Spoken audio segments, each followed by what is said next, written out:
वणीची सप्तशृंगी. सप्तशृंगी हे अर्धशक्तिपीठ आहे. अर्धशक्तिपीठ का मानतात तिला? त्याचं कारण आहे की कोल्हापूर, तुळजापूर आणि माहूर हे पूर्ण शक्तिपीठ का आहेत? कारण सती आणि शिवजी दोघेही त्या ठिकाणी विराजमान आहेत. कोल्हापूरला जरी पाहिलं आपण तरी भगवान शंकर त्या ठिकाणी आहेत. तुळजापूरलाही भगवान शंकर तिथे आहेत. माहूरलाही भगवान शिवजी आहेत. पण सप्तशृंगी जी आहे ना वणीची, तिथे स्वयंभू महादेव नाहीये. तिथे आहे महादेवाची मूर्त, पण ती नंतर कुणीतरी स्थापन केलेली आहे असं वर्णन आहे. मग जिथे स्वयंभू भगवान भोले बाबा नाहीयेत म्हणून ती पूर्ण शक्तिपीठ नाहीये. कारण शिवाशिवाय शक्ती ही पूर्ण असू शकत, म्हणून ते अर्ध शक्तिपीठ आहे. असे 3.5 शक्तिपीठ आपल्या महाराष्ट्रामध्ये आहे. मग 3.5 शक्तिपीठाचं दर्शन घेण्यासाठी साहजिकच आपण पूर्ण महाराष्ट्रभर त्या ठिकाणी फिरत असतो. पण सांगेल मी तुम्हाला, 3.5 शक्तिपीठाचं दर्शन घेण्यासाठी बघा, पटलं तर बघा, 3.5 शक्तिपीठाचं दर्शन करण्यासाठी महाराष्ट्रभर फिरण्याचीही आपल्याला गरज नाही. कारण का ते 3.5 शक्तिपीठ आपल्या घरामध्ये असतात, प्रत्येकाच्या घरामध्ये. फक्त त्याची ओळख आपल्याला होणं गरजेचं आहे, आपण ते मानणं गरजेचं आहे. आपल्या घरातलं पहिलं शक्तिपीठ जर काय असेल तर आपल्याला जिने जन्म दिला ना, ती माता म्हणजे आपल्यासाठी शक्तिपीठ असलं पाहिजे. ती आपली आई, जिने आपल्याला जन्म दिला, ती पूर्ण शक्तिपीठापेक्षा कमी नाही आपल्यासाठी. दुसरं पूर्ण शक्तिपीठ आपल्या घरातलं असतं, जी आपल्या नंतर जन्माला येते किंवा आपल्या अगोदर जन्माला आलेली असते, ती आपली बहीण. ती सुद्धा आपल्यासाठी एक शक्तिपीठच आहे. आणि तिसरं शक्तिपीठ आहे आपल्या घरातलं, की जी परक्याची लेक असते, पण तिचं सगळं काही सोडून ती तुमच्या घरी येऊन राहते, तुमची होऊन राहते, तुमची रात्रंदिवस सेवा करते. ती तुमची पत्नी, ती सुद्धा तुमच्यासाठी एक शक्तिपीठच असलं पाहिजे. शास्त्र सांगतंय की जिथे नारीचा सन्मान केला जातो ना, तिथे देवतांचा वास असतो.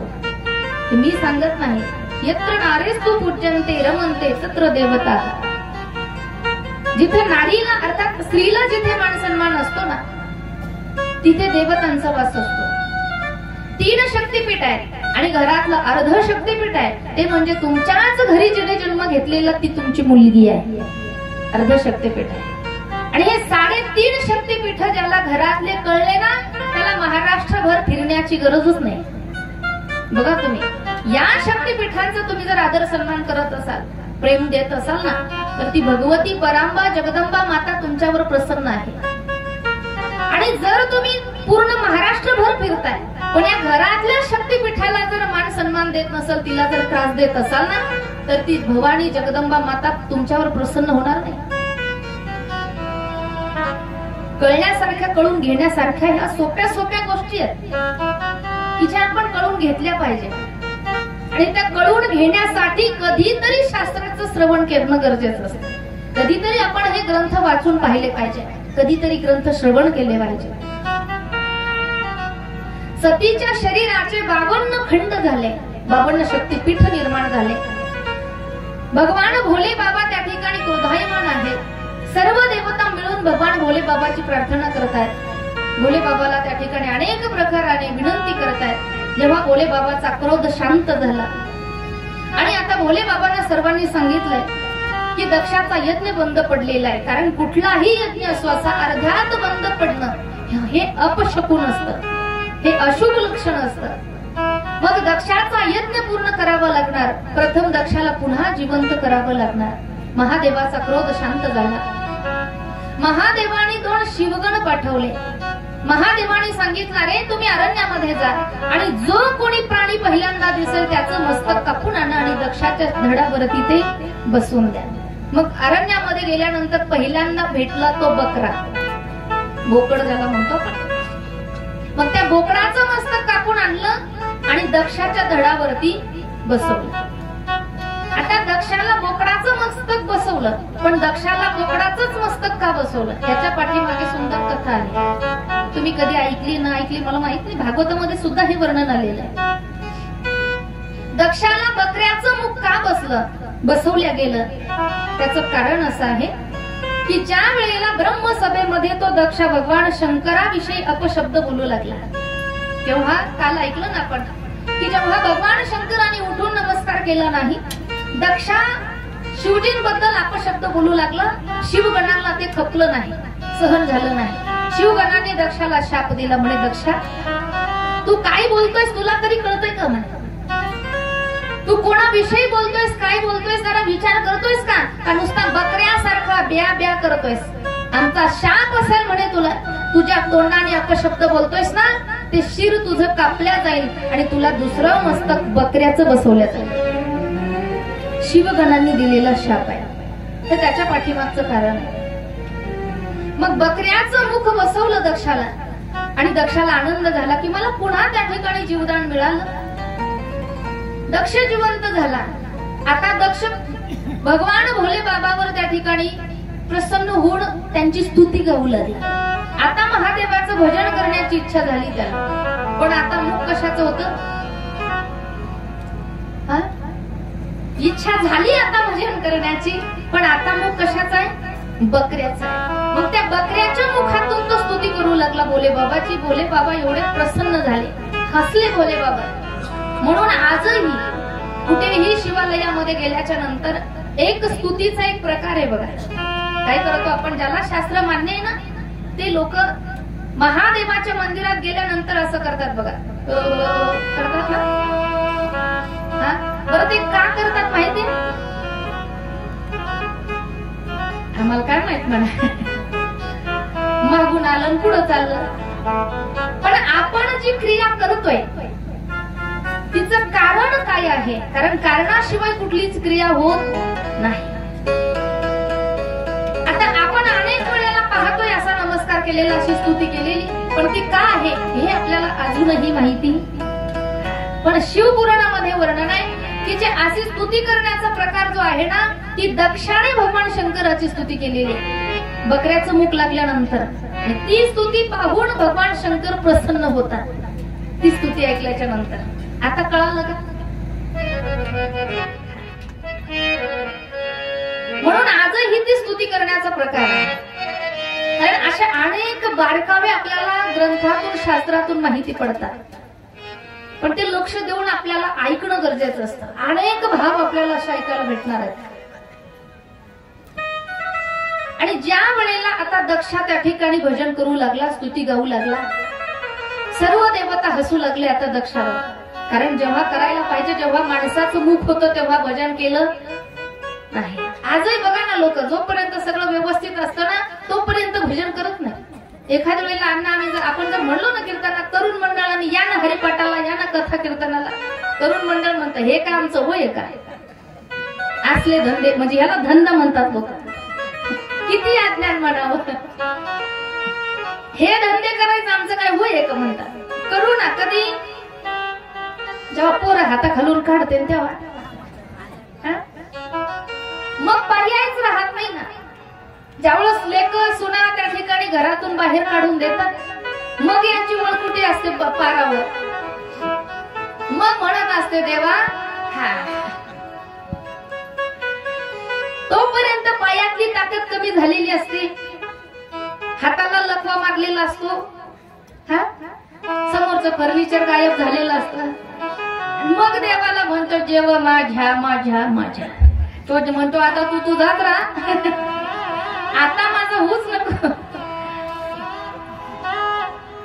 भजन कीर्तन परमार्थ करावा, पण केव्हा जवळ हे सगळं सिद्ध आहे. हात चालावया पाय तब तू अपुले सोहित पाहे, तीर्थयात्रे जाय चुकू नको.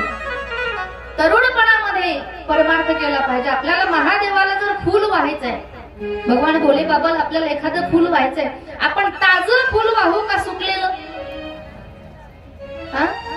ताजं फूल वाहणार ना. मग महादेवाला जर फूल ताजं त्या ठिकाणी आपण वाहतो, तर मग त्याच्या भजनामध्ये लागायचं आणायचं आहे, मग सगळं हे फर्निचर गायब, सगळे रिटायरमेंट झाल्यावर जमल का? लोकांची भावना झाली आहे की म्हातारपणामध्ये परमार्थ करायचा असतो, पण परमार्थ हे कार्य म्हातारपणाचं नाहीच आहे. म्हातारपणात परमार्थ होऊ शकत नाही. परमार्थ तरुणपणातच झाला पाहिजे आणि तो होत नसतो, तो करावा लागत असतो. प्रपंच होत राहतो. प्रपंचातली एखादी वस्तू नाही आपल्याकडून करणं झाली हरकत नाही, आपल्या नंतरही ते करून घेतील मागचे, पण परमार्थ हा आपल्यालाच करावा लागतो. परमार्थामधलं कार्य असं असतं, थोडं जरी केलं तरी ते पूर्णत्वाच्या दिशेने आहे. आणि प्रपंच कितीही करा तो कधी पूर्ण न होणार आहे, कधीच पूर्ण होत नाही प्रपंच. उदाहरण सांगेल मी तुम्हाला, पटेल असं. एखाद्या वेळेला आपण बिल्डिंग बांधतो, घराचं बांधकाम. आता ज्यांचे ज्यांचे चालू असतील त्यांच्या लक्षात येईल. घराचं बांधकाम जेव्हा आपण करतो, मला सांगा, एक स्लॅब पडला, एक मजला झाला म्हणजे बिल्डिंग पूर्ण होते का? कसं आहे? अंतरवाली कर. हा, एक ताळ झाला म्हणजे बिल्डिंग पूर्ण होत नाही. एक मजला झाला, पुन्हा वरती गज सोडलेले. तुम्हाला कळू राहिलं ना? वरती ती चाल सोडलेलीच असते. बरं, एक मजला झाला, दुसराही पडला, दुसराही स्लॅब पडला दुसऱ्या मजल्याचा. आता आपण बंद करतो का? तरी ती चाल सोडलेलीच असते. ही फार जुन्या काळातून आलेली चाल आहे. मला सांगायचा भाव एकच आहे, बिल्डिंग कितीही ताळ टाका तुम्ही, कितीही स्लॅब टाका, बिल्डिंग कधीही पूर्ण न होणारी आहे. तिच्यातला एखादा ताळ तरी शिल्लक राहतोच. पण जेव्हा एखाद्या मंदिराचं बांधकाम धरलं, आपण मंदिराचं बांधकाम जेव्हा आपण करतो, पूर्ण मंदिर झाल्यानंतर एकदा त्याच्यावर कलश बसवला, कलश स्थापना एकदा केली, कलश बसवला की मंदिराचं काही काम शिल्लक राहत. मंदिराचं काम कळस बसवणं म्हणजे मंदिर हे पूर्ण झालं. तसं परमार्थामध्ये थोडं जरी केलं तरी ते पूर्णत्वाच्या दिशेने. पण प्रपंच कितीही करा तो कधी पूर्ण होणारा नाही. मग एखादा काळ राहिला तर पुढची पिढी टाकून घेईल. आपण गेल्यानंतर आपलं वर्ष श्राद्ध होऊन देतील आणि ते त्यांचं ताळ टाकून घेतील. पण जे आपल्या वाणीने होणारं भजन आहे ते जर आपण केलं नाही तर ते पुन्हा आपल्याला करता येणार आहे का? नाही. बरं, तुम्ही म्हणता जन्म दुसरा भेटल ना, पण त्या जन्मामध्ये भजन नाही ना. जन्म भेटल पण पुन्हा भजन करता येणार नाही. म्हणून परमार्थ करत असताना तरुणपणातच करायचं असतो. परमार्थ तरुणपणात करायचा. प्रपंच होत राहतो, प्रपंच करण्याची गरज पडत नाही, तो होत राहतो. म्हणून परमार्थ करत असताना तरुणपणात परमार्थ करायचा. आणि जेव्हा आपल्याला वेळ दिलेली असते ना, त्या वेळेत आपण परमार्थ केला पाहिजे. दक्षाला आता पश्चाताप होऊ लागला, आता भजन करू लागला, पण आता बकऱ्याचं मुख मिळालं होतं. दक्षाला त्या ठिकाणी जिवंत केलं महादेवाने. तो यज्ञ पुन्हा त्या ठिकाणी पूर्ण झाला. आणि आता सती माता जी जळून भस्म झालेली होती, भगवान शंकर पुन्हा त्या ठिकाणी समाधी अवस्थेमध्ये आहे. अनेक वर्षापर्यंत भगवान शंकराची ती समाधी अवस्था आहे. आणि आता भगवान शिवजी त्या ठिकाणी समाधीस्थ आहेत. अनेक वर्ष निघून गेले, पण एक तारकासुर नावाचा जो राक्षस त्या ठिकाणी मातला होता, तो अनेक देवतांना त्रास देऊ लागला. तारकासुर नावाचा राक्षस, त्याने ब्रह्मदेवाची तपश्चर्या करून वरदान मागून घेतलं होतं. कारण प्रत्येक राक्षस हा ब्रह्मदेवाचा भक्तच असायचा. ब्रह्मदेवाकडून वरदान घेतलं होतं. अनेक वर्षापर्यंत तारकासुरांनी ब्रह्मदेवाची तपश्चर्या केली. ब्रह्मदेव प्रकट झाले. तारकासुराने सांगितलं, म्हणे ब्रह्मदेवा मला अमर होण्याचं वरदान द्या. पण ब्रह्मदेवाने सांगितलं, नाही म्हणे, अमर तर तुला करता येणार नाही, कारण का मीच अमर नाही ना. ब्रह्मदेवाने काय सांगितलं, इथं मीच अमर नाही तर तुला कुठून अमर करणार. कारण अवतार जरी घेतले तरी ते संपवावेच लागतात. येथे नाही उरो, येथे नाही उरो, येथे नाही उरो, आले अवतार। येथे नाही उरो, येथे नाही उरो, येथे नाही उरो, आले अवतार। येथे नाही उरो, येथे नाही उरो, येथे नाही उरो, आले अवतार। येथे नाही उरो, येथे नाही उरो, येथे नाही उरो, आले अवतार।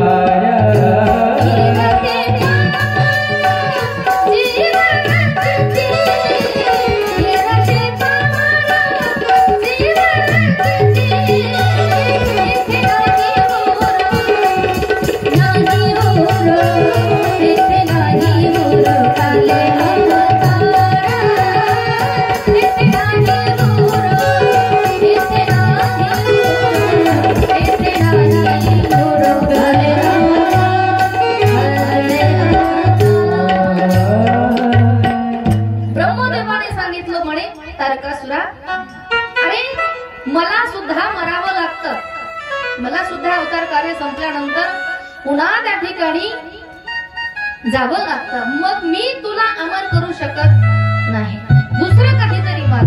त्यावेळेला तारकासुराने मागितलं, मग मला मरण जर यावं असं वाटत असेल ना, येणार असेल ना, मग एक काम करा म्हणे, महादेवाच्या पुत्राच्या हाताने मला मरण द्या। कारण त्याला माहित होतं महादेवाची बायको आता जळून भस्म झाली आणि हे आता पुन्हा पुन्हा थोडी लग्न करणारे आता समाधी अवस्थेत आहे, अनेक हजार वर्षापर्यंत तर हे समाधीतच राहील। कारण अनेक ठिकाणी वर्णन आहे की अनेक हजारो वर्षापर्यंत महादेवाची समाधी आहे। मग तारकासुराने मागितलं म्हणे, मला महादेवाच्या पुत्राच्या हाताने मरण द्यावं। आणि मग त्याला असं वाटलं, आता महादेव तर समाधी अवस्थेमध्ये आणि जिथे त्यांची पत्नीच नाहीये तर पुत्र होण्याचं काही कारणच नाही। कारण वामन भाऊ बीड जिल्ह्यात